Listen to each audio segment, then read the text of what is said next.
Atos dos Apóstolos. Capítulo 8. Perante o Sinédrio. Foi a cruz esse instrumento de vergonha e tortura que trouxe esperança e salvação ao mundo. Os discípulos não passavam de pessoas simples, sem dinheiro e com nenhuma outra arma a não ser a palavra de Deus. Entretanto, na força de Cristo, eles saíram para contar a maravilhosa história da manjedoura e da cruz e para triunfar sobre toda a oposição. Sem honra ou reconhecimento terrestres, foram heróis da fé.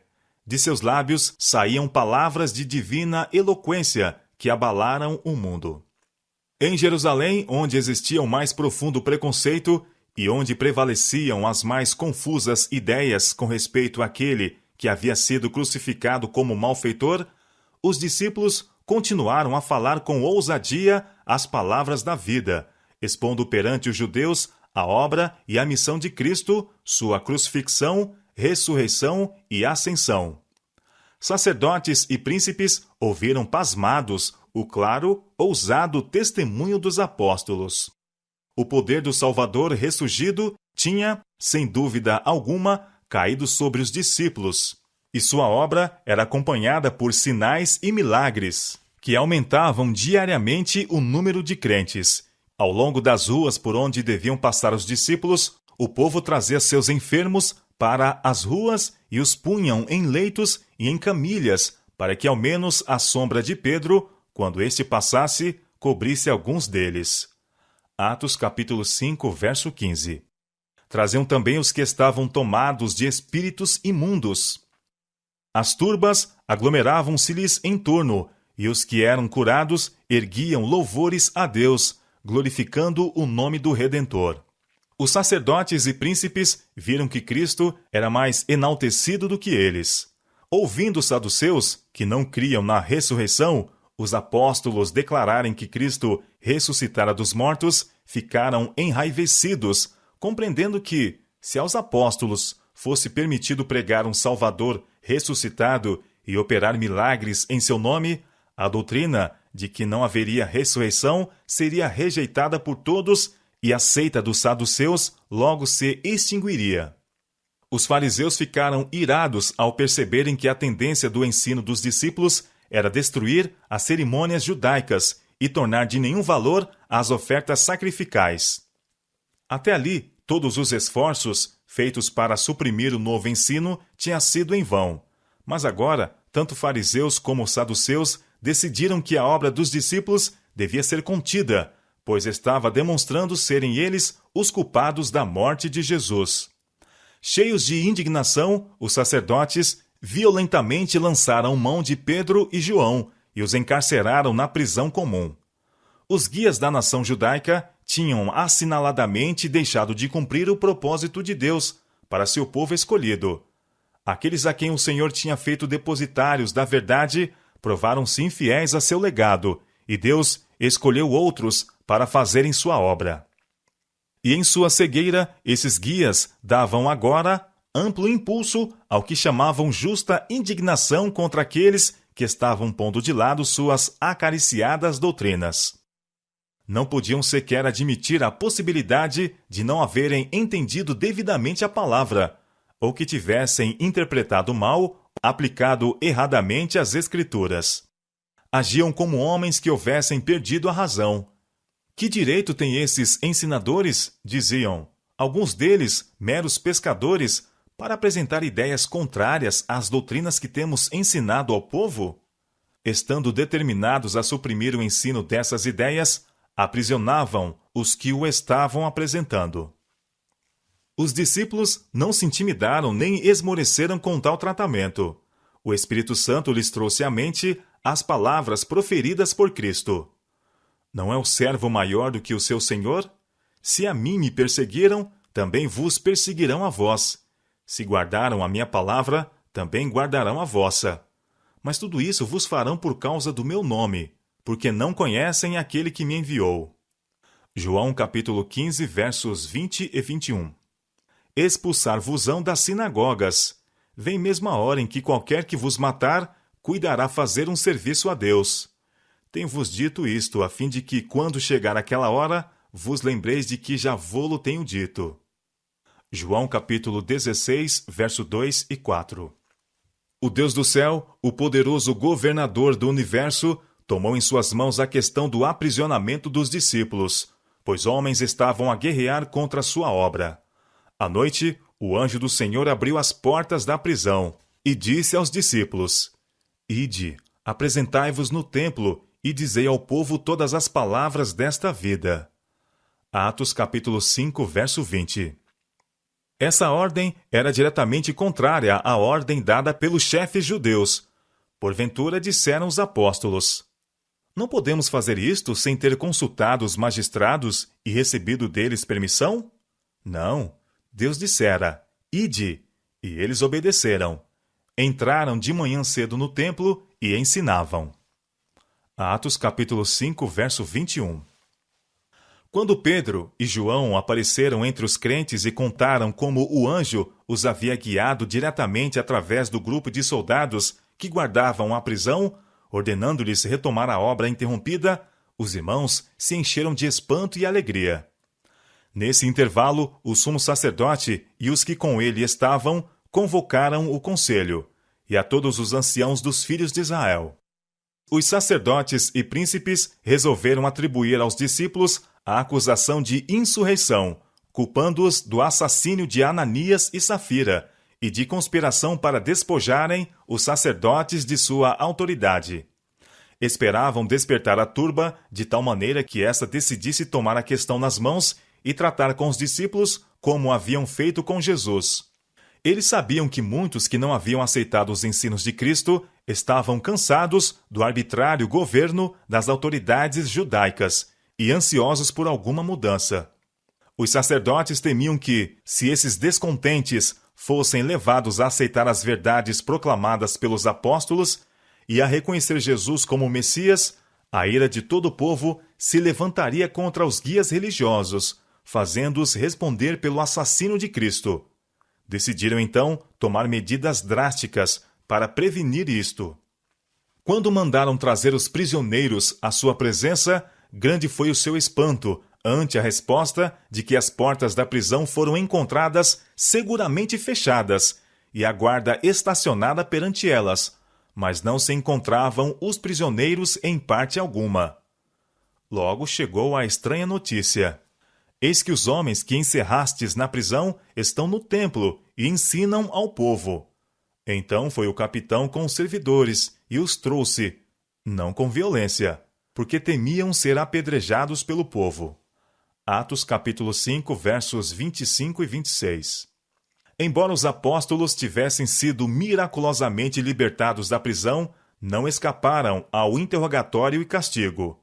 Cristo dissera, quando estava com eles: Mas olhai por vós mesmos, porque vos entregarão aos concílios. Marcos capítulo 13, verso 9. Enviando um anjo para os livrar, Deus lhes dera um sinal de seu amor e certeza de sua presença. Cabia-lhes agora sofrer por amor daquele cujo evangelho estavam pregando. Na história dos profetas e apóstolos, existem muitos nobres exemplos de lealdade para com Deus. As testemunhas de Cristo têm suportado a prisão, tortura e a própria morte, de preferência a violar os mandamentos de Deus. Os relatórios deixados por Pedro e João é tão heróico como outros da dispensação cristã. Achando-se eles pela segunda vez perante os homens que pareciam empenhados em efetuar a sua destruição, nenhum temor ou hesitação se poderia divisar em suas palavras e atitudes. E quando o sumo sacerdote disse: Não vos admoestamos nós expressamente que não ensinasseis nesse nome? Eis que enchestes Jerusalém dessa vossa doutrina, e quereis lançar sobre nós o sangue desse homem. Pedro respondeu: Mais importa obedecer a Deus do que aos homens. Atos capítulo 5, versos 28 e 29. Foi um anjo do céu que os livrou da prisão e os mandou ensinar no templo. Seguindo suas instruções, estavam obedecendo à ordem divina, e isso deveriam continuar a fazer, custasse o que custasse. Então, o espírito de inspiração sobreveio aos discípulos. Os acusados se tornaram os acusadores, denunciando como assassinos de Cristo aqueles que compunham o concílio. O Deus de nossos pais ressuscitou a Jesus, declarou Pedro, ao qual vós matastes, suspendendo-o no madeiro. Deus, com a sua destra, o elevou a príncipe e salvador, para dar a Israel o arrependimento e remissão dos pecados. E nós somos testemunhas acerca destas palavras, nós e também o Espírito Santo, que Deus deu àqueles que lhe obedecem. Atos capítulo 5, versos 30 e 32. Tão enraivecidos ficaram os judeus com essas palavras que se decidiram a fazer justiça pelas próprias mãos, e sem mais processo ou sem autoridade dos oficiais romanos, intentaram matar os presos.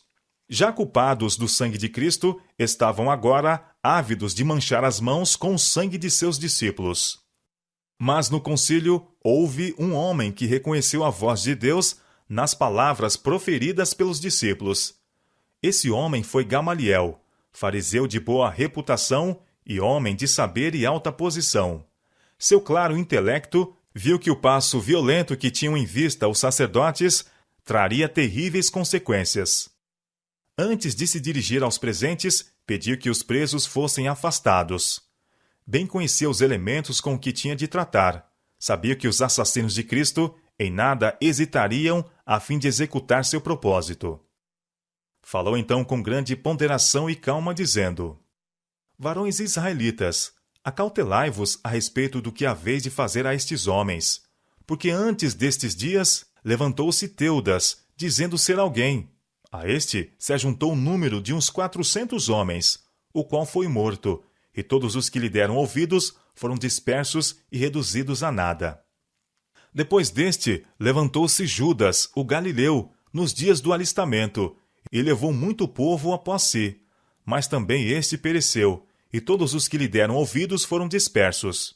E agora digo-vos, dai de mão a estes homens, e deixai-os, porque se este conselho ou essa obra é de homens, se desfará.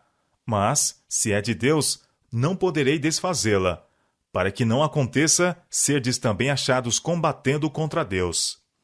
Os sacerdotes viram a racionalidade dessas opiniões e foram obrigados a concordar com Gamaliel. Contudo, seu preconceito e ódio dificilmente podiam ser restringidos.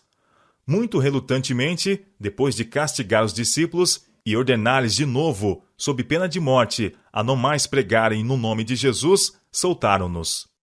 Retiraram-se depois da presença do conselho, regozijando-se de terem sido julgados dignos de padecer afronta pelo nome de Jesus, e todos os dias no templo e nas casas não cessavam de ensinar e de anunciar a Jesus Cristo.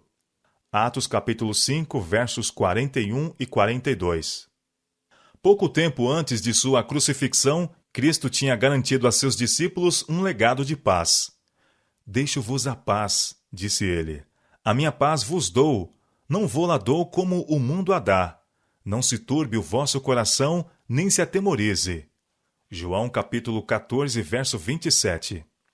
Essa paz não é a paz que se obtém mediante a conformação com o mundo. Cristo jamais comprou a paz condescendendo com o mal. A paz que Cristo deixou a seus discípulos é antes interna que externa, e sempre devia permanecer com suas testemunhas nas lutas e contendas.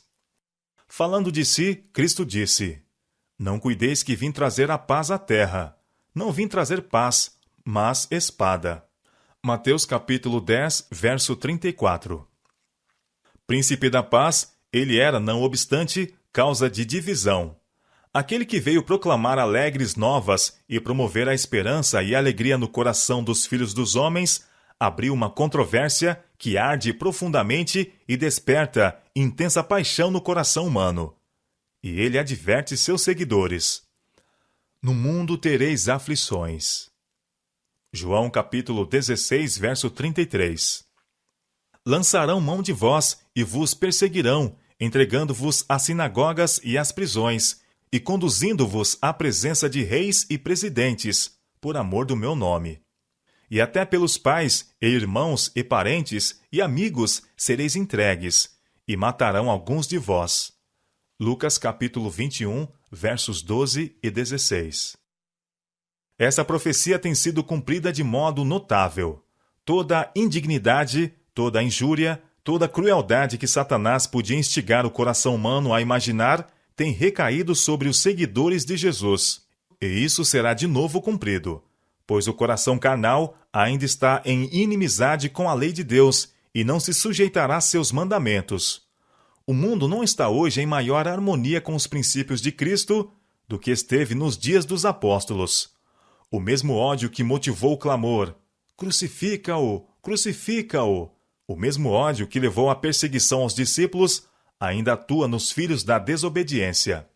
O mesmo Espírito que nos séculos escuros enviou homens e mulheres à prisão, ao exílio e à morte, que concebeu as atrozes torturas da Inquisição, que planejou e executou o massacre de São Bartolomeu e acendeu as fogueiras de Smithfield, ainda está agindo com maligna energia em corações não regenerados. A história da verdade tem sido sempre o relato da luta entre o direito e o erro. A proclamação do Evangelho sempre tem sido levada avante neste mundo em face de oposição, perigos, perdas e sofrimentos. Em que consistia a força daqueles que no passado sofreram perseguição por amor a Cristo? Era a união com Deus, união com o Espírito Santo, união com Cristo. A acusação e a perseguição têm separado muitos de seus amigos terrestres, mas nunca do amor de Cristo. Nunca a pessoa, provada pela tempestade, é mais encarecidamente amada por seu Salvador do que quando sofre a perseguição por amor à verdade. Eu o amarei, disse Cristo, e me manifestarei a ele. João capítulo 14, verso 21. Quando por causa da verdade o crente se acha perante os tribunais terrestres, Cristo se acha a seu lado. Quando é encerrado entre as paredes da prisão, Cristo se lhe manifesta e com seu amor lhe anima o coração. Quando sofre a morte por amor a Cristo, o Salvador lhe diz: eles podem matar o corpo, mas não podem matar a alma. Tende bom ânimo, eu venci o mundo. João capítulo 16, verso 33. Não temas, porque eu sou contigo. Não te assombres, porque eu sou teu Deus. Eu te esforço, e te ajudo, e te sustento com a destra da minha justiça. Isaías capítulo 41, verso 10. Os que confiam no Senhor serão como o monte de Sião, que não se abala, mas permanece para sempre. Como estão os montes à roda de Jerusalém, assim o Senhor está em volta do seu povo, desde agora e para sempre. Salmo capítulo 125, versos 1 e 2. Libertará as suas almas do engano e da violência, e precioso será o seu sangue aos olhos dele. Salmo capítulo 72, verso 14. O Senhor dos exércitos os amparará, e o Senhor seu Deus naquele dia os salvará, como ao rebanho do seu povo, porque como as pedras de uma coroa, eles serão exaltados na sua terra. Zacarias capítulo 9, versos 15 e 16.